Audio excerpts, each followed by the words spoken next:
আমরা শুনতে পাচ্ছি কোন একটি দলের পক্ষ থেকে ইলেকশন কমিশনে গিয়ে চাপ সৃষ্টি করার চেষ্টা করছে এই নির্বাচন কমিশন কোন একটি পার্টিকুলার দলের প্রতি পক্ষপাতিত্ব করছে।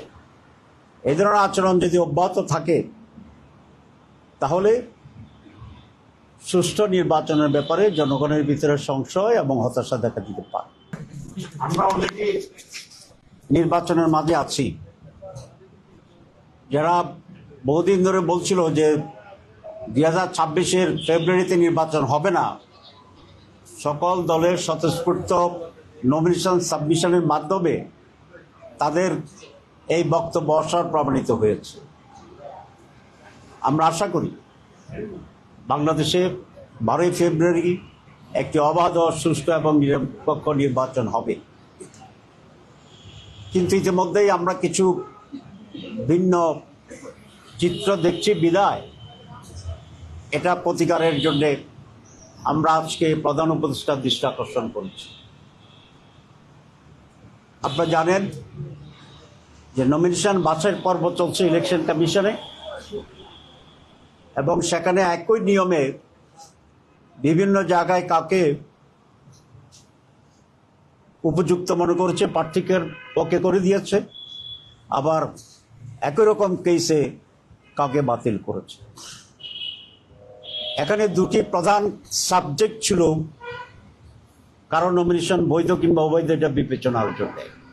গ্রস একটা হচ্ছে ঋণ খেলাপি, আর একটা হচ্ছে দ্বৈত নাগরিকত্ব।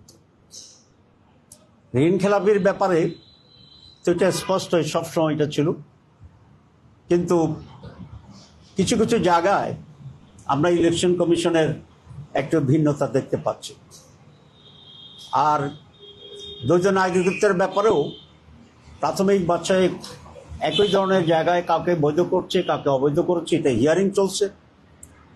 আমরা শুনতে পাচ্ছি কোন একটি দলের পক্ষ থেকে ইলেকশন কমিশনে গিয়ে চাপ সৃষ্টি করার চেষ্টা করছে, যাতে করে এই সমস্ত ত্রুটির কারণে যাদের নমিনেশন বাতিল হিসাবে গণ্য হওয়ার কথা সেটা যেন করা না হয়। আমরা খুব স্পষ্টভাবে আজকে বলতে চাই যে কোনো ধরনের চাপে নতি স্বীকার না করে যে দলেরই হোক, ইভেন জামাত ইসলামীরও যদি হয়, তাহলে আরপিওর যে নিয়ম আছে সেই নিয়মের ভিত্তিতে যেন বৈধ এবং অবৈধ বিষয়টিকে ফয়সলা করা হয়।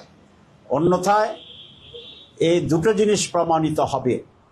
এক হচ্ছে ইলেকশন কমিশনার দুর্বল, তাদের পক্ষে ইলেকশন করার শেষ পর্যন্ত নিয়ে যাওয়া যাবে কিনা একটা সন্দেহের অবকাশ থাকবে, অথবা এই নির্বাচন কমিশন কোন একটি পার্টিকুলার দলের প্রতি পক্ষপাতিত্ব করছে।